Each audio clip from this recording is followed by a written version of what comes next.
shit. Okay, so kind of an exciting day, but a sad day. So as you guys can see behind me, we have the silver truck with us.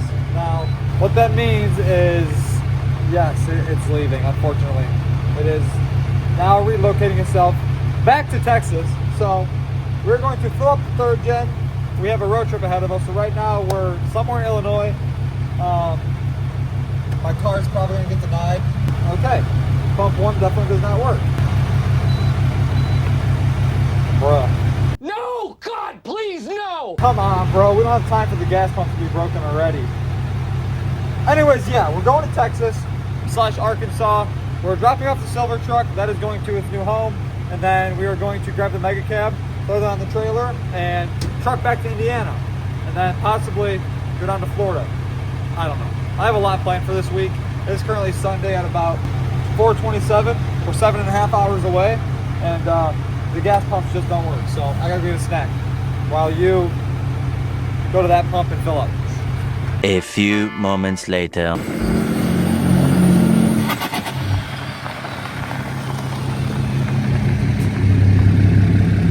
So 24 hours later, we are back at the shop with my beautiful mega cab. Now, why I have a second gen right here, I really don't understand, but it kind of just spawned back with us. Anyways, long story short, mega cab is back. I am like super hyped to drive this truck because last night we got there in Arkansas at like 3:30 in the morning, loaded up this stuff, and came straight home. So all I have driven this truck is just onto the trailer out of my buddy's shop. So if you guys are in the Arkansas area, I have a buddy Tyler down there who has a business called Unfiltered Performance. He took this truck in because nobody else wanted to touch it because I will be honest, it was kind of clapped, you know. I just stopped caring about this truck and I probably shouldn't have. But Tyler came through. He actually reached out to me on Snapchat. We became very good friends very quickly because he has a lot of knowledge with these trucks and with the wiring systems on them. So if you guys are in Arkansas, be sure to go to Unfiltered Performance if you guys have any diesel needs on these Cummins because he's literally a wizard. He figured everything out like in the snap of a finger. Like literally, hold on. The horn works. What horn works on a Dodge?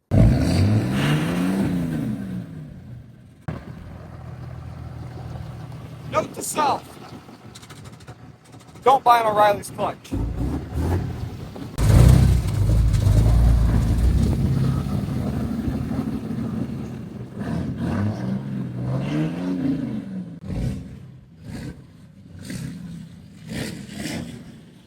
We spawned at Gabe's. There's only one way to test out the mega cab, right?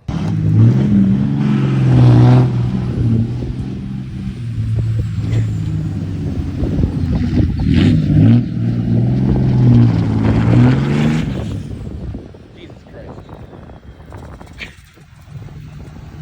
Fucking traction control works now? Traction control works? It never had traction control, so I can do none of it. I can hear that. You have to turn it off? You got a fucking button, bro. It works.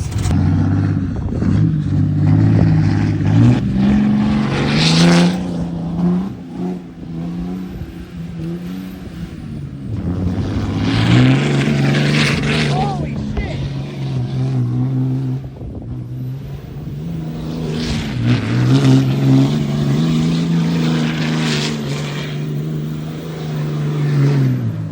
Jesus Christ! That looks so ridiculous. Why does it rip so hard now? This Jesus thing was Christ. fucking balls before. Shout out to our new mechanic in Arkansas because It fucking works. he makes trucks brand new again. Sick. That is crazy. That's a little obnoxious. You do not need that.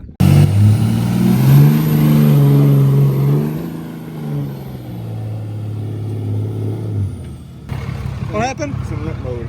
Oh, damn. Shut the key off. All right, fire up. You'll be ready to rip. All right, here we go before he limps out. No, it's right there. Start it. Go.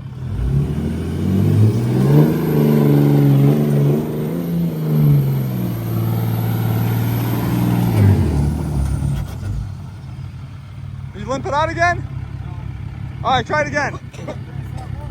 Oh, dude, take this camera. I'll get it.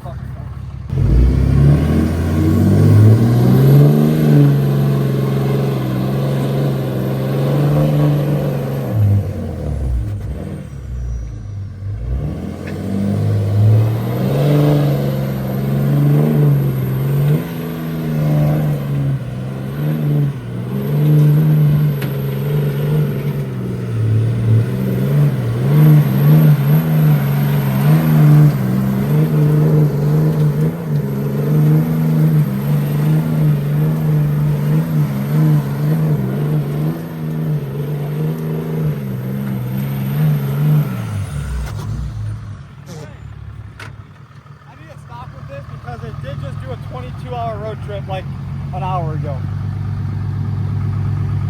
And she's overheating. That's crazy. Okay, I say we move this one, and this one, because he's getting the side-by-side.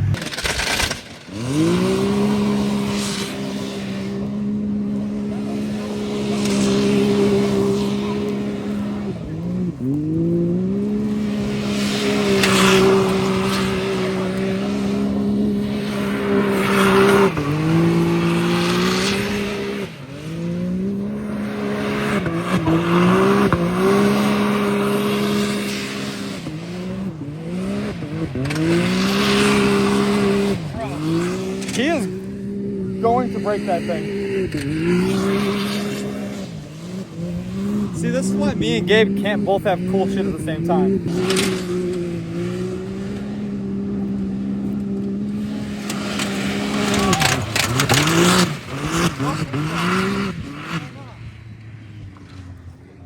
Why does that thing actually rip?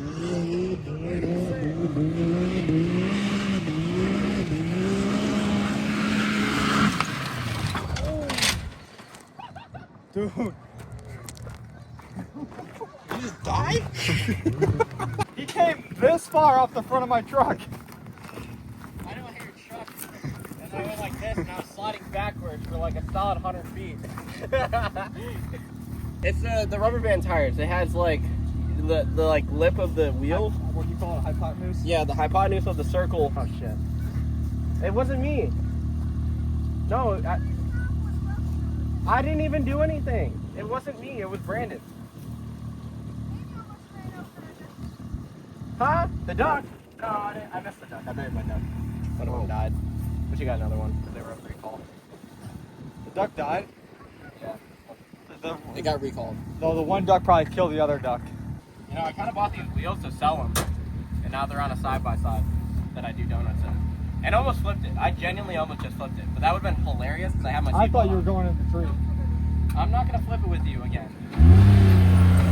Get me out of here. He's gonna hit the damn gas. Fuck that.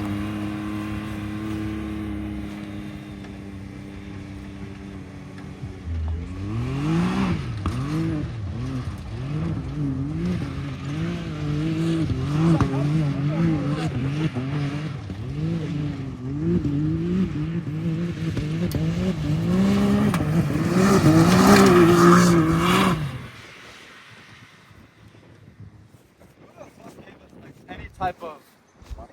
I don't know if it's money, like ability to just have these things in our lives. Like Free will. that one just plays golf, if you can hear it. That one, we were doing donuts in trucks, and the side-by-side spawned. Yeah, that's it. I'm done for the day.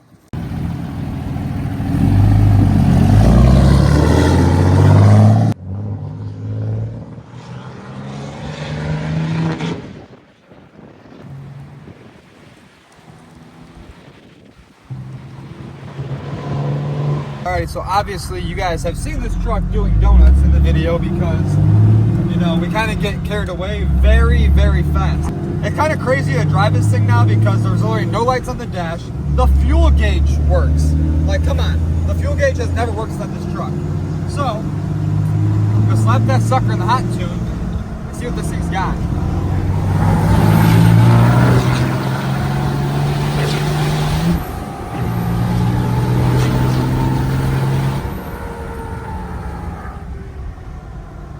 A little bit of juice in her. I think it needs a second gen swap because this turbo has a bad actuator, I guess. That's one thing I opted out to do when I had Tyler down in Arkansas fix the truck, was replace the turbo because I want to do a custom fab, like second gen twin turbo swap on this truck, because obviously, you know, now I have the third gen in tow and this just makes it so much easier to go crazy with. My plan is to do a second gen swap on this thing and definitely a new South Bend clutch because I was kind of in a rush to get this G56 swap done because at the time this is the only truck we had around to haul the trailer.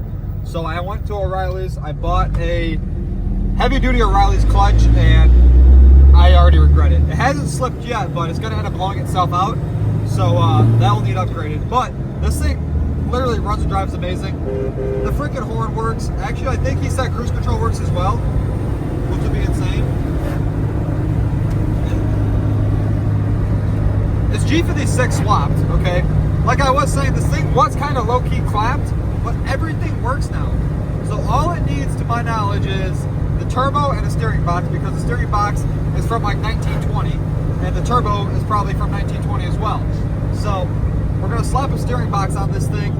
We are going to get a turbo setup eventually for it. You know, right now it rips. It has very, very nice power in my opinion. It drives great.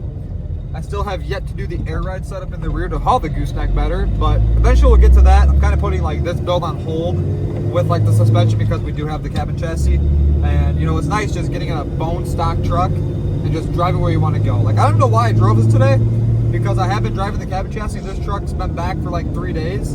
It's just, I don't know, I'm all over the place, and there's so many vehicles I'm in and out of every single day. It's kind of hard to get used to one of them and like driving one of them. But right now, I was at the top of my list of my cabin chassis. As you guys can see, behind me is my beautiful mega cab. I know, I've said this probably 100 times. I have a very big love and hate relationship with this truck, but today it is back. Finally. It's been like a month since it's been out of my possession. I've had the truck for a little over 2 years now, which is crazy. The reason why it keeps breaking is probably because I've had it so long. Usually I don't keep trucks that long. Well, actually, no, I lied, because I've had my big truck for like 4 years, but it's only been done for like a year. So technically, that one's due to get sold pretty soon. But anyways, the mega cab is back, and as you guys can see, it's honestly inside of its best looking and running and driving form that's ever been. So down here, I have one more thing I have to get done still. I actually changed the front panhard bar setup, because I used to have one that went from the factory location on the axle to the factory location on the frame. I decided to make a mini truss just to get a little bit better of a drivability experience with this truck. I do have the front axle truss overlay for it right over here that is already powder coated. My boys over at Extreme Powder Coat down in Monticello got me hooked up. Got these all powder coated for me, and that goes right on there. We gotta get bolts for it still, and that'll complete the front end.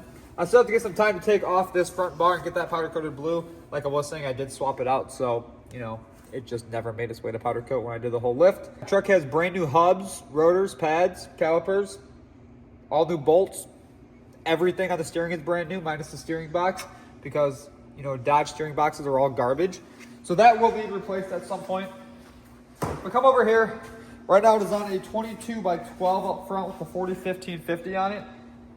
I know, I've always bought cast wheels and had a massive sidewall on all my builds, which you guys love for some reason, because I guess when you have like rubber band tires, it's not practical. I really just got 33 13-50-24s for my cabin chassis, and I mean, that still has some sidewall. I mean, that 1350 does have to go on an 8 1/4 wide rim.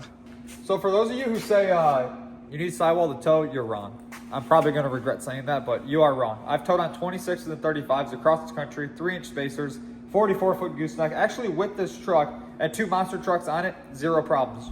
I just learned to torque your lug nuts and your spacers onto the truck. So obviously, it is not coilovers.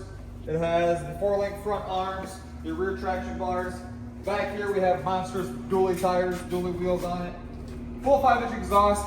Now you guys may be wondering why I have a stock taillight back on this truck. Well, you know, I sent off the headlights and taillights to my buddy Braxton down in Texas to get all color matched, because that's really the last thing, minus the door handles, that aren't color matched on this truck. We have a tuna can exhaust, 5th gen rear bumper, 5th gen tailgate. Someone please explain to me why the tailgate has rock chips inside of it. That literally makes no sense, but everything works out as good. Power handle, 3rd gen fender. Probably a mess inside of here. The remote shifter that my brother built for the G56, that turned out awesome. And then, yeah, obviously, you know, the seat is kind of destroyed, but good thing we got black leather coming for this truck very soon. Actually, my boys over at Infinite Custom are going to hook me up with getting all that stuff installed, because I don't do upholstery, and I really don't know anything about upholstery. One more thing I want to do to this truck while I have it inside the shop is a new radiator, because in the past, this truck has gotten very, very, very hot. And the last thing that it needs cooling wise on it is a radiator. So SPE sent us out one of their brand new upgraded radiators for this truck. It is a direct bolt-in radiator for these trucks. I have one of these on my 3rd gen, and I noticed a big temperature difference with a brand new radiator on that truck. So I can only imagine how much different it's going to be on this one, because right now this thing runs at about 210, And I know when I got the cab chassis one, it lowered it about 10 degrees with a bigger high flow radiator. So we're gonna pop the hood on this truck. We gotta take off a lot of stuff to get that radiator on, but huge shout out to the boys over at SPE for hooking us up, and let's get this thing installed. How much easier to do these on the 4th gens than the 3rd gens? A lot easier. You got a lot more room. Yeah. We could probably put some turbos down inside here if we really wanted to. You got some right there. Turbos? I think that's the horn. What are you working on down there? Get the lower hose off? Or you got it off? Yeah. Right to the scrap pile. See, no, a brand new radiator is definitely the best bet for this truck because, yeah, why would you not want new parts? So we got the old radiator out. I just set the new fan shroud into it. Well, new to me, I should say. Now we're getting ready to slide the new SPE radiator inside of this thing. And I'm like super excited to have this one on because cooling down these trucks with a 44-foot trailer with 2 trucks on the back is not the easiest task. Right now the truck runs and drives perfect, and the only thing that we can do is better it from what it is. So the new radiator from SPE will definitely do that. So we're gonna slap that in really quick, and then it should be pretty easy to get everything hooked back up. Radiator is in, new fan shroud is all hooked up, bolts in nice and easy. And now we just gotta put this clamp onto the hose. He's working right now on getting the AC plug back plugged in. And then we actually loosened up the intercooler boots on the front of it. It was a little easier to pull the intercooler back, give us some more room to slide the radiator down inside of there. So we gotta tighten up that clamp and the clamp over there with the lower hose on, put our grill back on, our top cover for the motor, and then fill up with coolant. And yeah, this project is done. So he's gonna throw all this back together really quick. And by the way, you guys might have seen in the background, the 3rd gen is undergoing the body work. And I'm so hyped to see this truck painted with wheels and tires on it. The new SPE radiator is installed. Got the fan shroud on this truck. And we are one step closer to having this thing 100% complete to how I want it. Only thing I want to change now is the turbo setup and the injector setup on it. But with that being said, that is going to end today's video. Be sure to like, comment, subscribe, and drop a comment on what you guys want to see done to this truck next. And I'll see you guys in the next one.